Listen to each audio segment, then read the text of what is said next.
19 मधून कविता हिरालाल गद्दम निवड करत आहे आणि सगळ्या भागांमध्ये 19 मध्ये सगळ्या लोकांचे भाजप पक्षाकडून खूप प्रतिसाद मिळू लागले आहे आणि आशा आहे की आमचं पक्ष येणार आहे.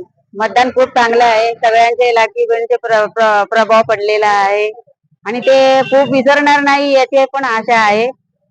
जय हिंद, जय महाराष्ट्र. प्रचंड उत्साह आहे. लोकशाहीचा हा उत्सव आहे. म्हणजे संक्रांत आपल्या दिवाळीला जसं संक्रांत आहे तसं एक लोकशाहीचा उत्सव हे निवडणूक म्हणजे एक लोकांनी सण